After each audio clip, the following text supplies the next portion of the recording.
What is going on, Lucid fans? Welcome back to Financial Journey. So in case you didn't want to participate in the Q4 earnings, the conference call, I'll give you a good Coles notes and a summary of basically everything that was said. So I'm going to go over all the stuff you need to know, but first, make sure you guys hit that thumbs up and subscribe. I always greatly appreciate that.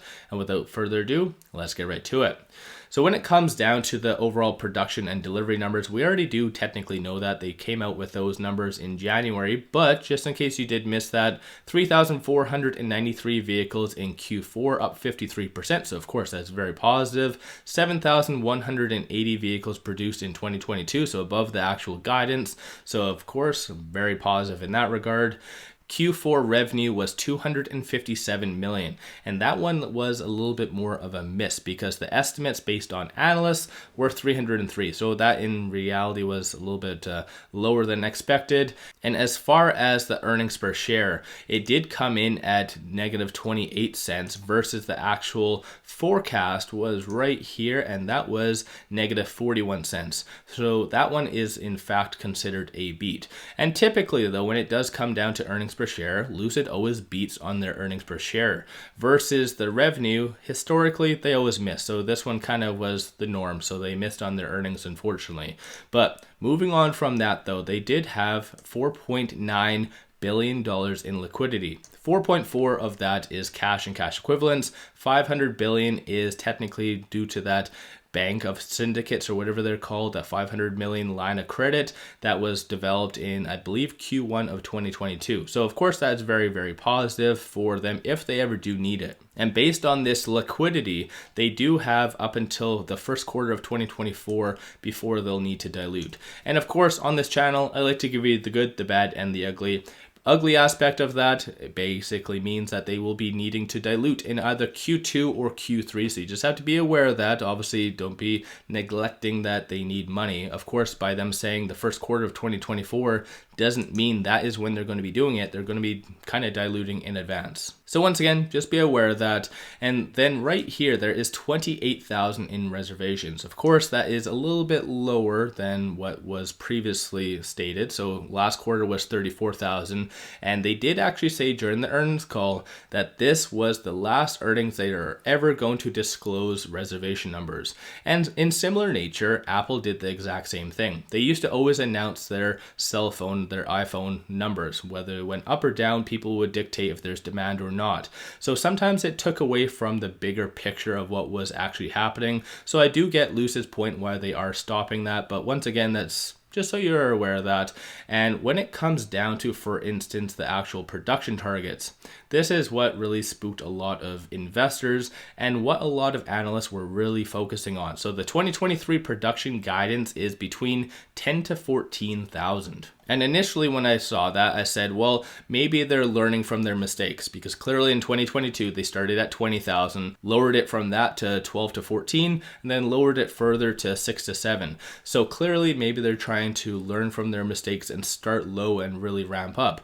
But unfortunately, during the actual earnings call, Peter did say that was in fact on purpose, and they're actually trying to achieve that might be kind of difficult. And so I think in general, that is what spooked a lot of people. And of course, that could be said for multiple different things. So in my head, exactly what did happen ultimately during the 2022, Peter and Lucid were really behind the gun as far as production. I think we already know that. So I think they got very much trigger happy, and they just started to produce a ton of vehicles based on the reservations that they did have. But Peter did say that only roughly about 50% of all the reservations got converted to a order. So I think this is where they were left with a huge amount of inventory. More specifically, the Air Grand Tourings. But this has been the writing on the wall for a while now, since basically October. And like I've been saying on a lot of my videos, red flags, some people don't like those videos, but generally speaking, it looks like they were very much accurate. But like I said, Lucid has really been focusing and now knows to focus on the Pure, as they've been saying. The only problem with the Pure, he initially was saying that there's technically no bottlenecks, that Lucid could hypothetically produce as many vehicles as they want. But when it came down to some of the analysts asking questions, they were really pushing Peter on this actual production guidance, saying, well, if you can produce as many vehicles as you can, why are you only limiting yourself to 10 to 14? And this is where Peter did say there is in fact a bottleneck, and it's due to supply chain issues. And so this is why they in fact cannot ramp up fully on Pure, even though they really want to. They cannot ramp up on Pure because of missing parts or components. So in general, you just have to factor and be aware of that in Q1, because they already did advise that the Q1 is going to be significantly lower for the actual deliveries and production because of the missing components. So once again, there's that aspect, as well as the Stealth. There's also missing components for that, and clearly there is a lot of reservations for the Stealth and the Pure. But I actually did make some pretty good notes during the actual earnings call. So they did say Q1, there's going to be a lot of deliveries that are lower, resulting in lower revenue. Q2, they did say that they're going to be starting to see international deliveries and starting to, at that stage, ramp up on the Pure. And also the phase 2 will be completed. In Q3, they're going to be really transitioning into and using the phase 2, but not all at once. They're going to do it in stages just so there won't be any production lags in reality. And then Q4, similar to what happened in 2022, Q4 is when they're going to go all gung-ho, and this is when they're going to really significantly ramp up on production. So of course, that's something that you just need to be aware of that is going to happen in Q3. In reality, I was very surprised that they did give that much context. But when it comes down to the actual questions, what came down, there was these retail questions. And unfortunately, they only asked one question. Is the Saudi PIF taking Lucid private? And they did say that they don't comment on any rumors, aka that is a no. So of course, coming from a retail standpoint, that's very positive, good stuff. But the negative is they did not ask the remaining questions. I don't know if they did this on purpose or maybe they just got caught up, because historically what does happen, usually Peter says his piece, Sherry says her piece, they go to analysts, and then they go to the retail questions. But what did happen after Sherry finished her piece, whoever the actual person was guiding the actual conference call did go to retail first, and they asked this one question. Then they must have realized their mistake and went to analysts, but they unfortunately neglected to go back to the retail question. So I think in general, there might be some PR just to go over this, or maybe they just might flow underneath the table, or potentially they just didn't want to ask the questions. Because like I said already, Peter did signal many times, and unfortunately analysts really hung up on that as well, or were hung up on that. The fact that there is some pretty big demand issues with the Air Grand Touring and things like that. But there is this question right here. There are about 2 full of parked Lucid Airs at the southern end of the factory. Are these vehicles pending deliveries to Saudi Arabia, Europe, or overseas? If he was to actually answer that one question and say, no, it is just canceled vehicles, he would be a very much big hypocrite, because based on the Q3 earnings, he did get asked this exact same question. And funny enough, a lot of people hated on me because that was one of my first videos. I did say that was a big red flag, but in his thing, he did say it was because of a lag. So I think in general, maybe there is some validity to him not physically asking or answering this question, because if he does, then he'd be really going against what he said in Q3. But again, I could be wrong. I truthfully am very much disappointed in the earnings, because I really wanted to know how much the damn Gravity was going to come out as, because in my head at least, I'd like to see around 120,000. Of course, it could come in at 160. During the live stream, I asked individuals. Some people came in at 100, some 140, 160. It is all over the place. But clearly, when it comes down to Lucid's vehicles, and Peter did say it's the higher priced vehicles that are kind of experiencing economic conditions, as what he says, but that basically just means demand problems. So in reality, the Gravity has to be priced accurately, in my head at least, no higher than 120. But of course, let me know your thoughts on that. I'm very interested to hear your viewpoint on the Gravity. But over and above that though, on a positive note, they did say that their technology was just stellar. And of course, I think we already generally know that Lucid's products are amazing. Just right now, I think the market is just experiencing a lot of contraction right now. So clearly higher interest rates and various things are affecting people's buying power.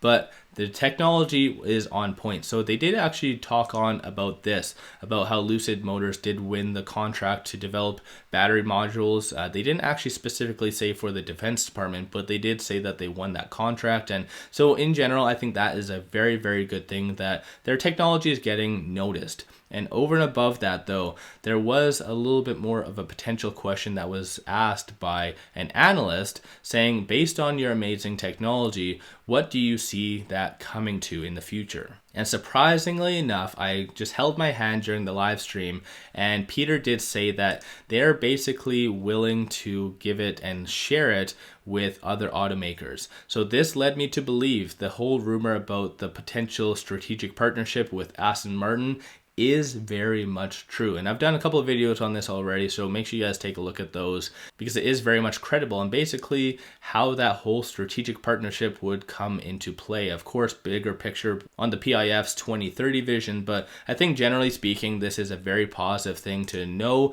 that their technology is just next level stuff. So once again, let me know your thoughts on that. Even if you do want to take a step back and even though kind of brush off all the high expectations of Lucid, them having 2023 production guidance from 10 to 14,000 isn't that bad. Of course, I think a lot of people immediately started to compare Lucid from the get-go to Tesla, who produces thousands upon thousands of vehicles every single day. So I think immediately Lucid was compared to them, but in reality, maybe it's too early or premature. So in general, this 10 to 14,000 isn't that bad, especially if you are considering the previous year, so 2022 was 6 to 7. So let me know your thoughts on that in the comments below. Of course, though, analysts did really jump all over this thing and didn't let Peter go. So I do anticipate maybe either tomorrow or either on Friday, there being a little bit less analyst rating, so potentially them downgrading. And unfortunately, even the bullish ones in Lucid currently, so right here, the 𝗖𝗢𝗡𝗖𝗧, if I'm saying that right, who did give a $45 price target, most likely will cut that because he was very much concerned about that. And surprisingly enough, even John Murphy with Bank of America most likely will give a little bit more of a downgrade as well. So previously it was 21, but even in his case, he did not let Peter go. He kept hounding about this 10 to 14,000, asking why, if you can ramp up, why aren't you? Because initially Peter started to say that there was no actual bottlenecking by any means, but then later in the call he started to say hypothetically there is some bottlenecking, and it's very much linked to the peer. So again, I think that might be something that analysts really need to digest to see exactly how they feel about that, because Q1 is basically going to be non-production wise, and Q2 onwards, how much could they produce? So I think analysts are really going to be digesting, crunching a lot of numbers over the next couple of days and giving a rating based on that. So once again, let me know your thoughts on all of that in the comments below. If there was any other aspect of their earnings that I did potentially miss, let me know in the comments below, or let the other viewers know as well. So let me know your highlights of what you thought was very much beneficial. In my head, at least, like I said, the 10 to 14,000 isn't that bad. Them having a lot of liquidity is a very positive thing. The PIF potentially not taking over Lucid is probably the highlight of everything. So in general, that goes to show that hypothetically long term, us as retail investors can still flourish and benefit from Lucid growing, not necessarily just given a offer and just being forced to accept. So I think in general, that's a pretty good thing. So once again, like I said, let me know your thoughts on all of that in the comments below. If you haven't already, hit that thumbs up and subscribe. I always greatly appreciate that. If you do like my Lucid content and want to support the channel, take a look at my memberships, link in the description below, or just hit the join button at the bottom of the screen. With that said, appreciate you guys watching. Let's all make a lot of money on Lucid.